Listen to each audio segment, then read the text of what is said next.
ask yourselves, what are you doing in this time of great challenge? What are you doing to unlock minds?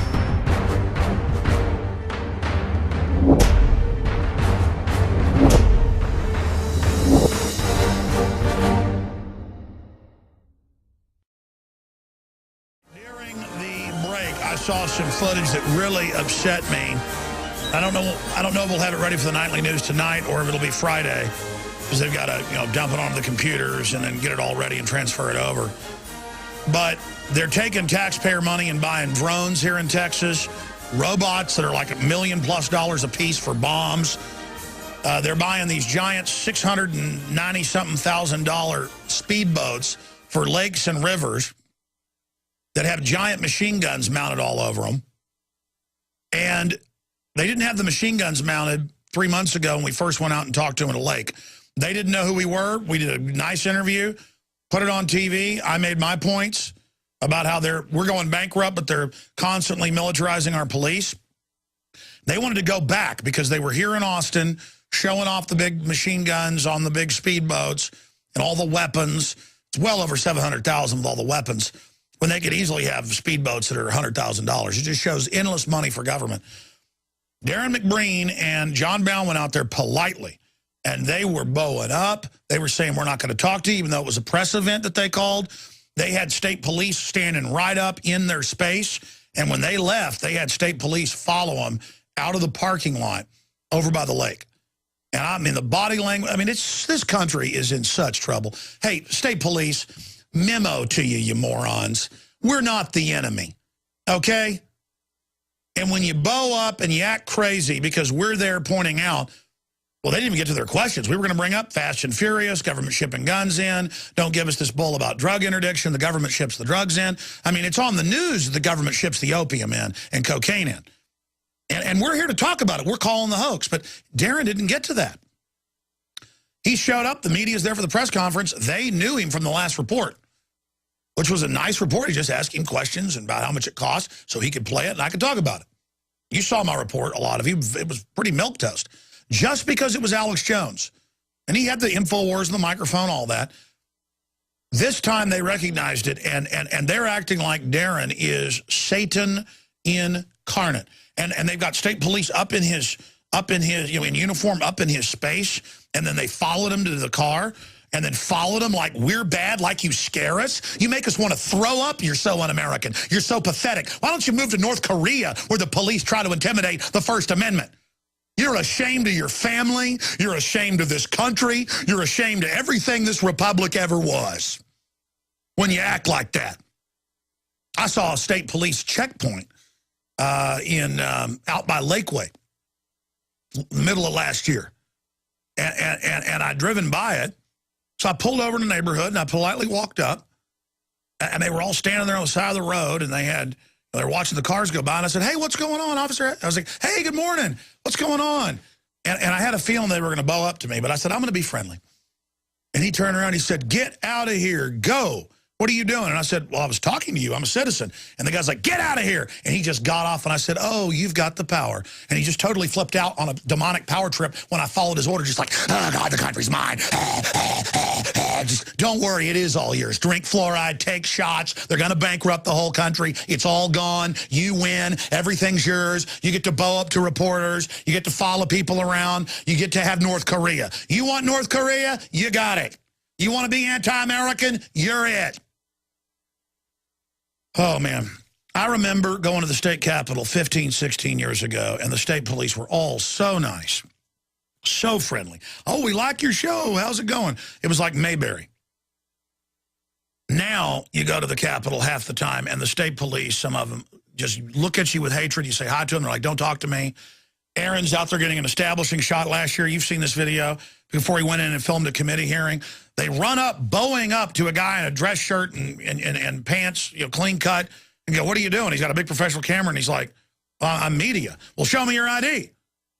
And Aaron's like, well, you're being rude about that. But see, you're trash. You are the milk cow. You're the food. And it wants you to know. It wants you, the big dog wants you to know, hey. And they know how to deal with it when Aaron said, no, I'm not going to show you my ID. They ran and got, their bosses who weren't insane. They came over and were just like, So your media, yeah, all right, well, let's just leave them alone. You know, out there in a park getting a shot, there's media out there every day. I mean, it's ridiculous. It's all about we're guilty, we're bad. Listen, cops, you're being told to act like thugs because crooks took over the nation. My gut tells me they probably just killed Andrew Breitbart. You got it? They're shipping guns into Mexico to blame the Second Amendment. They're trying to launch World War III. They work with Al-Qaeda. Hillary Clinton's in the BBC. By the way, did we get that video ever? I showed you guys where it's in this Paul Watson article. Yeah. If you go to Infowars.com, let me just tell you. Hillary Clinton admits U.S. and Al-Qaeda on same side in Syria. U.S. and France arm rebels with anti-aircraft missiles. Good, you do have it. Just cue it up whenever you can. Thank you. Great job. I've got to control my anger here. Cue it up to the part where she admits it. The point is, you're being given unconstitutional power because we've got a case of cancer. Now, there are multiple states moving to block at the state level the secret arrest of citizens and the disappearance of citizens. Utah, other states. You understand, the government's saying it'll secretly arrest citizens and disappear us. And the states are telling state police and others, you do not be part of kidnappings. That's illegal. You will report, you will stop that. I mean, could an FBI agent, just because they're an FBI agent, pull over if they see a toddler walking down the street and shoot them for fun? No. But wait a minute, I thought government could do whatever it wants. Is this North Korea? Is this King George? Is this the New World Order? And look, I've had state police pull me over who are nice. I've been in a car wreck and state police came and we're both listeners. I'm not saying you're all bad, but the little political types that they had out at that speedboat thing, and Darren McBreen did a fair report last time because they talked to us. We did a nice report. Well, why is it, you know, almost $700,000? Why do we need this when you could buy 6 or 7 of the boats? Oh, that hit a little close to the bone. We're now getting statistics about light rail killing people everywhere because trains can't yield. You're supposed to yield by law, even if you have the right-of-way, if it's going to cause an accident. Why are trains exempt? Why are they putting them down on the ground with cars? We're trying to get an interview with that. They won't talk to us because we'll ask real questions. And, I mean, I was watching this footage of Darren, who, you know, as a reporter is just as polite as it gets. By the way, Darren, both his parents were cops. They're retired, of course. But just a really nice guy. Darren goes up, totally polite. And they're like, no, we're not talking to you. And all of a sudden, the cops all bow up. I mean, you people are shameful. You're shameful. And it was shameful when I drove by that weird checkpoint, whatever they were doing. And I walked up and said, hey, how's it going this morning? And the cops were like, oh, it's a citizen walking up talking to me. Go back, get back. And I'm like 60 yards away. I'm like, huh? What do you mean?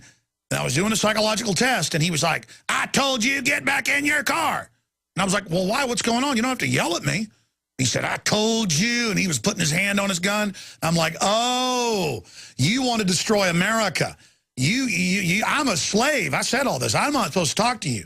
And I said, you make me want to throw up. I said, enjoy your evil. But you talk about being a cursed, weak man. You talk about being a slug. When I watch those North Korean soldiers and police with the people in formation walking in at Kim Jong-il's thing and crying for days, and if you didn't cry hard enough, they put you in a labor camp. That's associated. Guys, search the term. If you didn't cry hard enough or didn't cry enough at Kim Jong-il's funeral, you went to a labor camp. I think it's like BBC. The point is that when I see the crazed eyes of a Soviet soldier from old black and white films, you can see it, the evil. When I see North Korean film of the modern ones, I'm just like, they are palpably evil. They have a palpable, weird, petty power trip, almost like a 5-year-old who's spoiled and bad and a bully beating up a 2-year-old. You ever seen something like that? They have this crazed look. They get off on the fear. They feed on the weakness. Oh, man.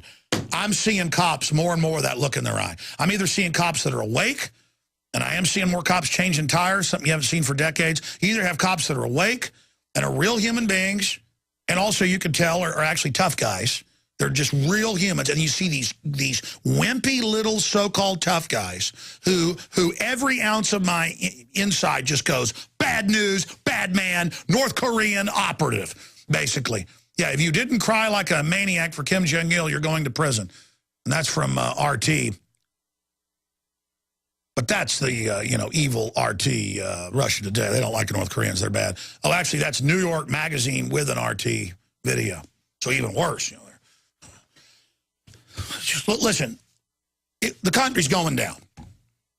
Okay, there's a good chance if we don't stop them, they're going to release some super weaponized flu or Ebola or something. This won't even matter. And all you tough guys, all you want to be, you know it all. So I got all this news to cover, and I just went into a complete meltdown rant here.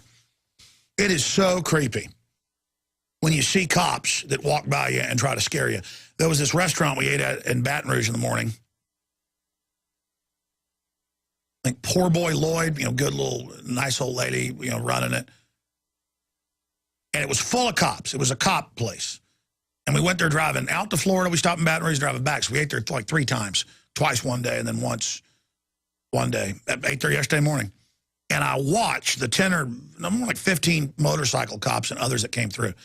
And I would watch them. And some of them were normal and weren't like crazy or whatever. I'm sitting with my kids and my wife eating. But a couple of them would walk by my table and look at me, and they would get off on their uniforms and get off on their authority. Oh, you went and got a uniform. And now I'm in North Korea, and I got to bow down and kiss your hind end. I mean, it was just, and they're such punks. I mean, you can tell there's nothing worse than punks in uniforms in an authoritarian system. And I'm just not going to put up with it. I've been in third world countries, and I've seen the crazed thug cops. I mean, I've been in Honduras, man, and let me tell you, those cops are slimy, and people are scared of them, and they get off on it. And I see that look in American cops. I never used to see that, man. When I was a kid, it was more like the football jock type in their blue uniform that was like, oh, ha, ha. Man, you don't see that hardly anymore. It's just scary, sick creeps. Our country's got cancer. Those state police are so given to evil. They are ready to take your guns. They are ready to destroy this country. I know evil when I see it. And those people on those videos are enemies of this country, and I'm calling you out, you scum. You know what else happened? I mean, this is unfolding as I sit here with the state police who hate the First Amendment in Texas and love the TSA grabbing your genitals, I guess. And I guess it is a new DPS. They've learned to keep their mouth shut about the abuse at the Texas Youth Commission. Make sure all the locals get to have their fun with those kids. To be clear, they followed the guys out of the parking lot for miles with the state police right on their bumper. And then U-turned right in the street and drove off. And then, whenever we go out and do interviews, the media is always like, the media people with the police are always like, well, you're media? Where are you on? InfoWars? I've heard of that, but that's not real media. We're like, yeah, we're on, local Channel 10 airs our stuff, and, we're also like on 590 here locally, where we're on the radio. And during the break, I get a call from the 590 guy saying the state police have called them and saying, why are the state police calling us? And then, of course, they try to twist it like we're saying we're 590 AM when we're not, when I air these reports here. People say, well, what media? Oh, it's Infowars.com. It's a local radio. What radio? Oh, like 590 on this station. And then everything gets spun with them, how you're bad. I'm gonna probably end up having to sue them for stuff like this. I mean, it's just a bunch of crooks, man. God, this country's gone. They work for big banks that are totally robbing the country blind. I mean, that is what's going on in this country. That is what's happening, and it is so incredibly, unbelievably pathetic. This country has been totally taken over. The world government's all being announced. They're firing Pat Buchanan, Judge Napolitano. Andrew Breitbart dies when he says he's bringing out video that'll destroy Obama. All of this is happening. They're about to start World War III, and my reporters go out to cover this big armored machine gun boat and to ask them about that and drones, and they freak out and won't talk to them, and then on top of it, follow them out of the parking lot for a couple miles, right on their hind end, acting like they did something wrong, and then I start getting messages.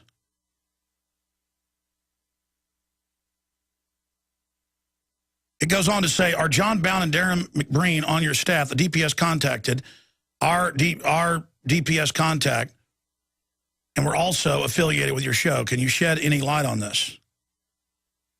I mean, it's just crazy. The state police are calling our local affiliate because, wait, the media is not supposed to ask us questions. Wait a minute. You're not supposed to discuss what's going on. You're supposed to take it. You're supposed to, we give you a press release and you read it on air. That's how America works. We don't have a free press in America. You see, you know why I'm mad about this video. The cops are bowing up because my reporters are there to ask about their $700,000 or whatever boats. They're buying a whole bunch of them with our tax money. The state police are all over the place.